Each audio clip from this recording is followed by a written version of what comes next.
one today is going to be another look at the exam questions that were in the last video, but today we're going to do them based on This Girl Can. So that by the end of this, you will have an entire unit of advertising completed with details on both the two set texts that we've looked at the moment and also how to answer the questions as well. Again, the questions that I've got here for you are from the SAMS, the sample assessment materials, which you can get off the Educast website, and I'll link that down for you in the description box below. What we're going to do is we're going to change these SAMs slightly so that they reflect This Girl Can, and I'm going to show you how by doing that you can make your own revision materials and your own practice questions, even though there's obviously only been 1 year of the course complete so far. So what we're going to do here is change the first question so that instead of it being based on the 1950s advertisement for Quality Street, instead it's going to be explore how the advertisement for This Girl Can uses those following elements of media language to create meanings. Question 2A is going to be to explain how historical context influences audience. We did social context in the exam questions for Quality Street, so here we're changing that focus slightly as well. And again, referring only to This Girl Can. And then for question 2B, we're going to compare the representation of age, so again changing that focus slightly, in the advertisement for This Girl Can and also for this advertisement for Dove.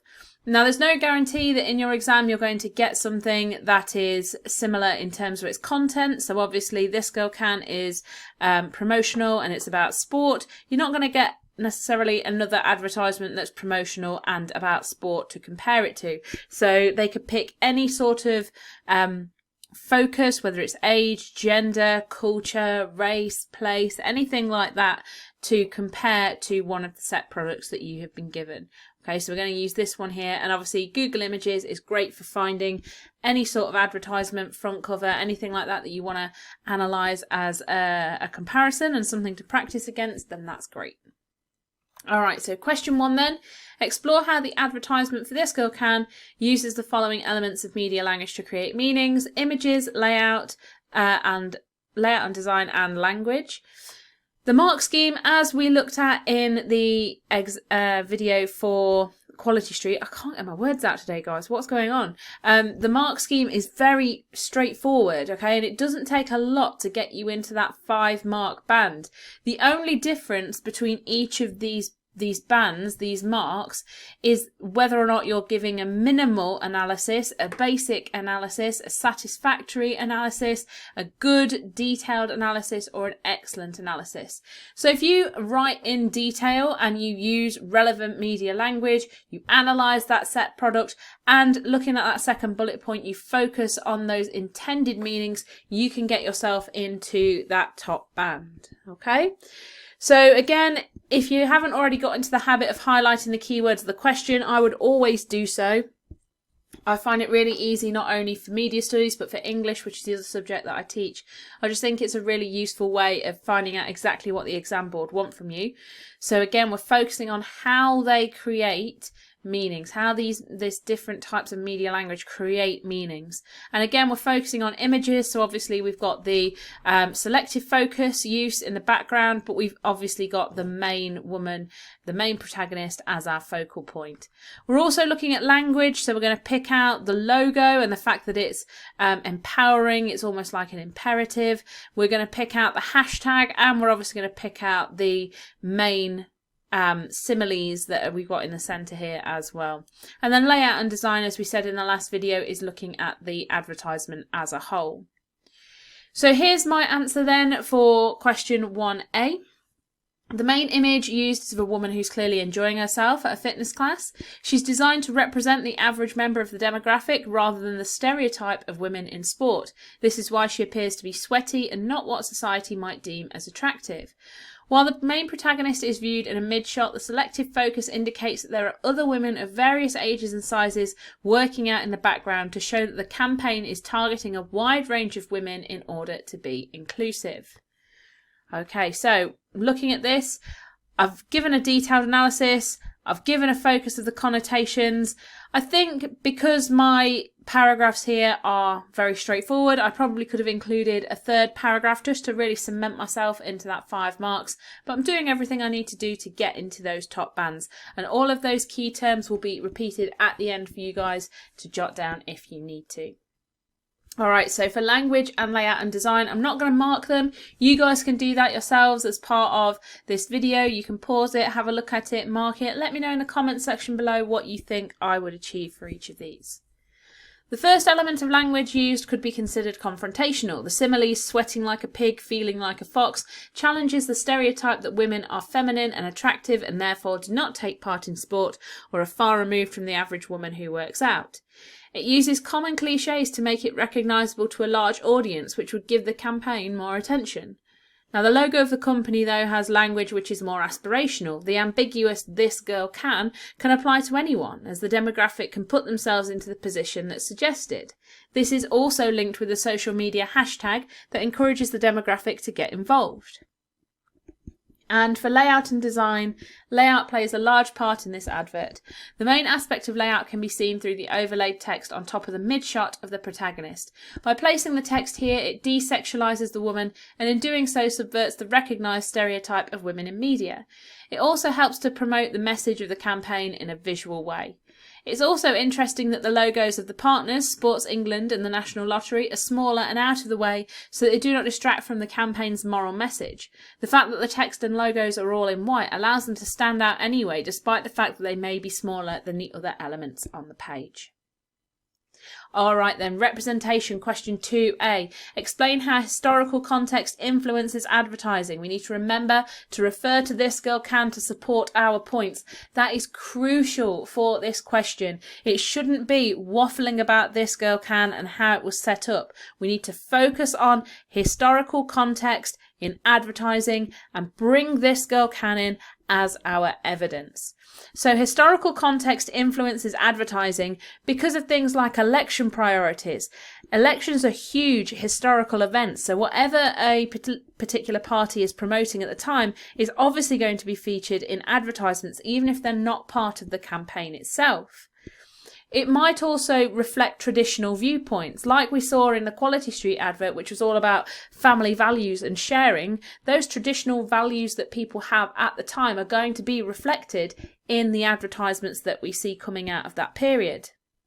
They're also indicative of evolving audiences as well. So if we've got movements towards things, such as more of a feminist movement or an equality movement, then we're going to have that featuring in more of our adverts as well. So here's our mark scheme then. Again, very, very similar. The only difference, again, are those individual words that do sort of differentiate whether you get 3 marks or 5 marks. And again, as I said in the last video, although this particular mark scheme comes from those SAMs and is referencing the original questions, you can change this to fit the questions that you've created. Instead of a detailed and accurate knowledge of social context on magazines, it's a detailed and accurate knowledge of historical context in advertising. And instead of a highly appropriate reference to Pride, it's a highly appropriate reference to "this girl can." So let's see how well I do in this question here then. One of the ways that historical context influences advertising is through the traditional values of the past. There's my point, okay? It doesn't actually mention "this girl can" in my initial sentence because I'm talking about historical context and the way it influences advertising. Now that I'm going to give some evidence, I'm going to bring "this girl can" into my answer. For example, the "this girl can" advert, women had been traditionally viewed as being weaker than men and unable to compete in sport. This in turn led to a negative mindset of women, something that the advert is trying to change. Furthermore, historical context influences adverts through the fact that the audiences are constantly evolving and changing. An increase in feminist ideology, for an example, led to the creation of "this girl can" advertisement to try and change the traditional negative stereotypes. Finally, events in history can also impact advertising. For example, the "this girl can" advert was released close to the 2015 general election in the UK, reflecting the fact that major political parties were focusing on the obesity crisis. Have I given excellent, detailed and accurate knowledge and understanding of the influence of historical context on advertising? Yeah, I think I have. And I definitely think I've given highly appropriate references to the This Girl Can advert, because I've got them in every single one of our paragraphs. Every time I've made a point, I backed it up with something from this advert. So I'm constantly giving reference to it, and I'm constantly supporting and justifying the things that I'm saying.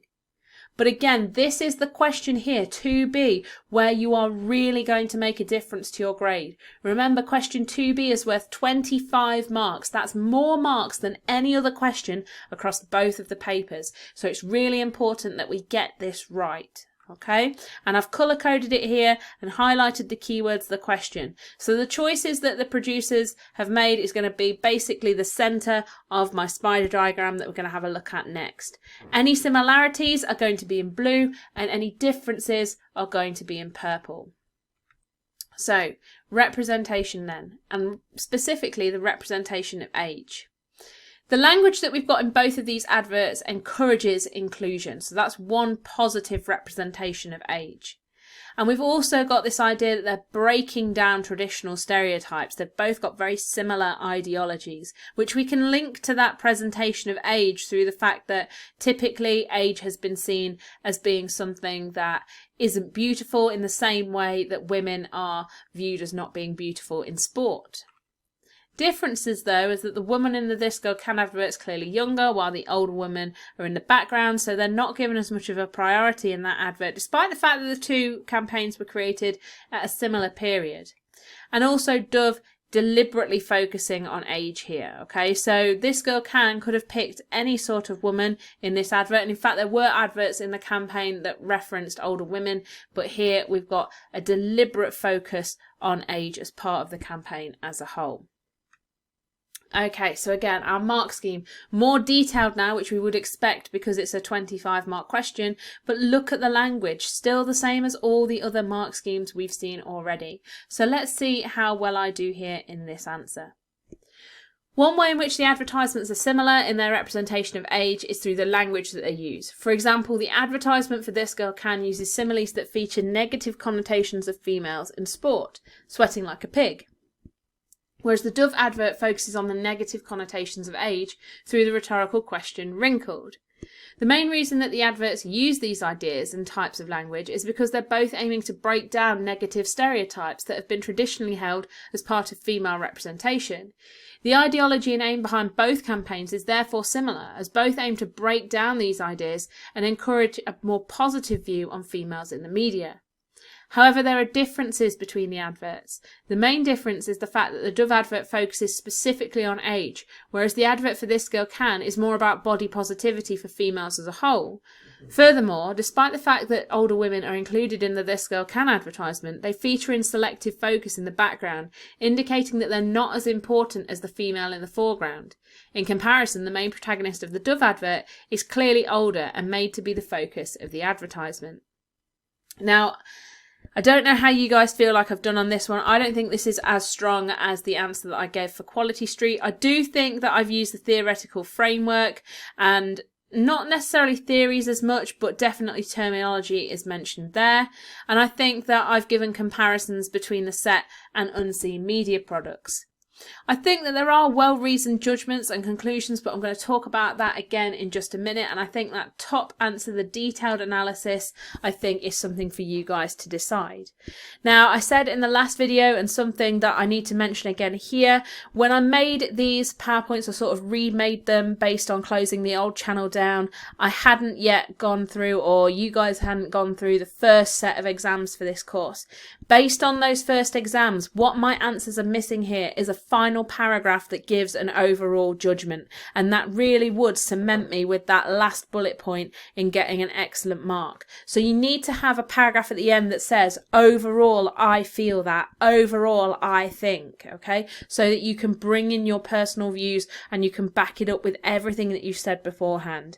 And I do think that sort of retrospectively looking at this answer, there needs to be way more theory in this than there is at the minute. If you guys out there are in my class looking at this, feel free to pull me apart for it, because you know there is not enough theory in this for me. Okay, but see what you guys think. Okay, it's a good starting point. Maybe you could take this answer, rework it, make it better. Let me know in the comments section below if you do, or maybe perhaps post one of the paragraphs that you rework so that we can share it with everybody else.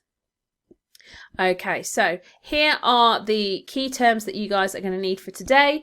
As always, if you want to use these key terms to look up what they mean, make note cards, add them into your own answers. That's why we're sticking them at the end of the videos, and hopefully they are useful to you.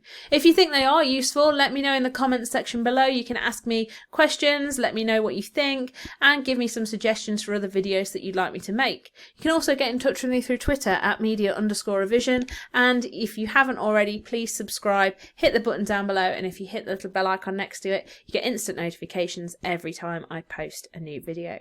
And I'll see you guys later for the next video.